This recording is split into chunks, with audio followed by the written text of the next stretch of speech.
नमस्कार श्रोते हो, इरा ब्लॉगिंग मराठी या युट्यूब चॅनलवर सर्वांचे स्वागत. आजच्या व्हिडिओमध्ये आपण ऐकणार आहात सुनेच्या नावावर ही कथा. मधुकरराव गेल्यानंतर वकिलांनी येऊन जे सांगितलं ते ऐकून मालतीताईंना धक्काच बसला. मधुकरराव बऱ्याच दिवसांपासून अंथरुणाला खिळले होते.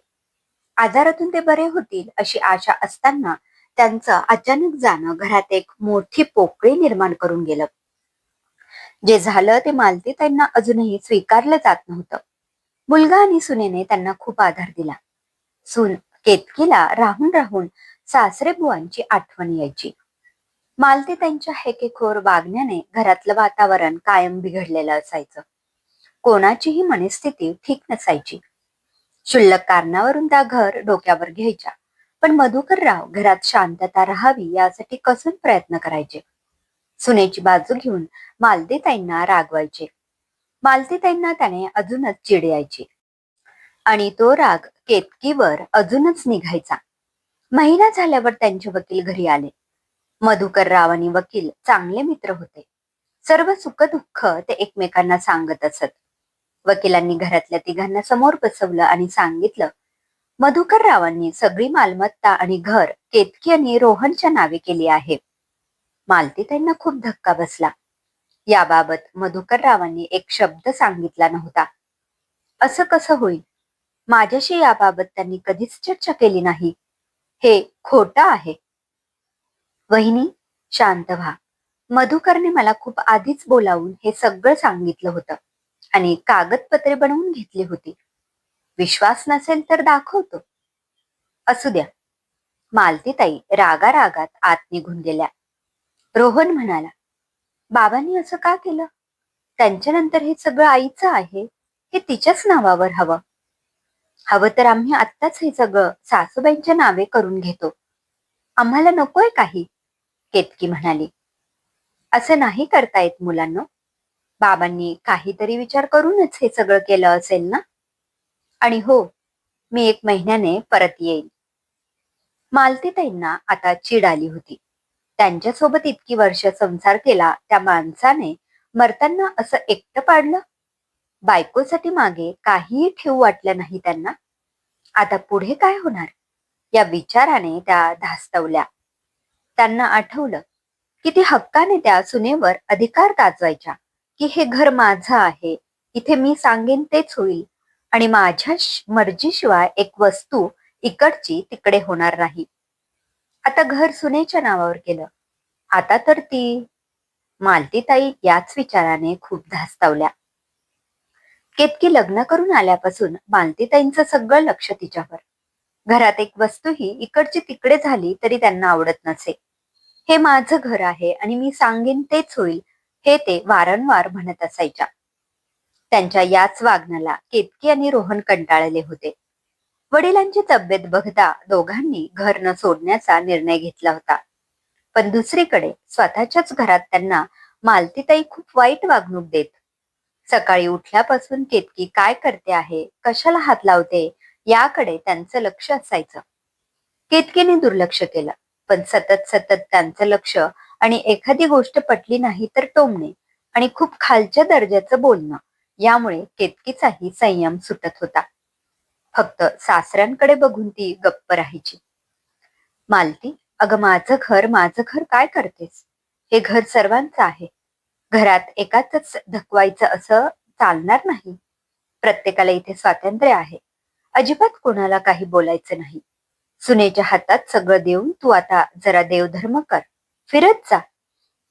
घरात सगळा जीव अडकलेला असताना देवाचं नाव घेणं तर दूरच, घर सोडून कधी मंदिरातही त्या जात नसत.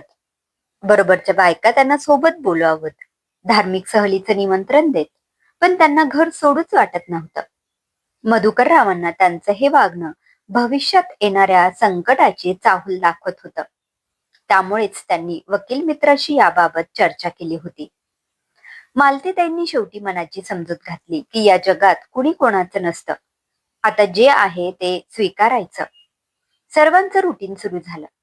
केतकीने मार्केटमधून आणलेली कोथिंबीर निवडायला घेतली आणि निवडून झाल्यावर एका डब्यात भरताच मालतीताई सवयीप्रमाणे तिला बोलल्या, त्या डब्यात का भरते?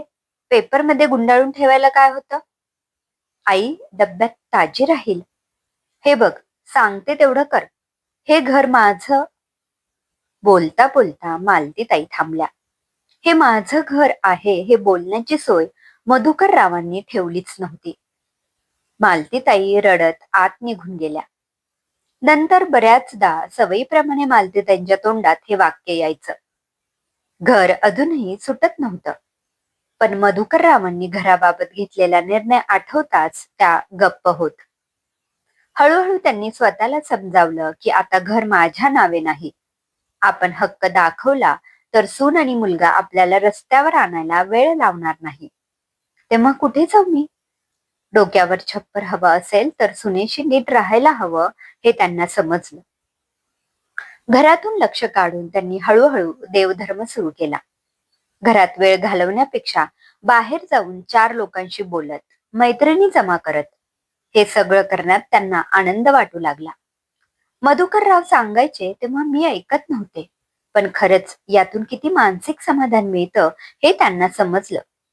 घरी येऊन आयतं जेवण मिळायचं. ताटावरून उठून त्या सरळ खोलीत जायच्या आणि पुस्तक वाचत झोपी जायच्या. केतकीलाही या वागण्याने बरीच मुभा मिळाली. तिला हवं ते करता आलं. सासूबाईंचं आता नेहमीच वागणं बंद झालं. घरात शांतता नांदू लागली. केतकीला आता हे घर तिचं वाटू लागलं. रोजची भांडणं कटकट बंद झाली. मालतीताईंनी स्वतःचं रुटीन बनवून घेतलं आणि घरातला सगळा हक्क स्वतःहून सोडला. महिनाभराने वकील पुन्हा आले आणि घरातलं वातावरण बघून त्यांना दिलासा मिळाला. ते म्हणाले, मधुकर रावांनी मला जे करायला सांगितलं ते मी केलं. म्हणजे म्हणजे त्यांनी मला स्पष्ट सांगितलं की घर मुलाच्या नावावर केलं हे खोटं घरी सांगायचं आणि किमान महिनाभर तरी काहीच बोलायचं नाही. म्हणजे मग हे घर मालती बहिणींच्याच नावावर केलं आहे त्यांनी.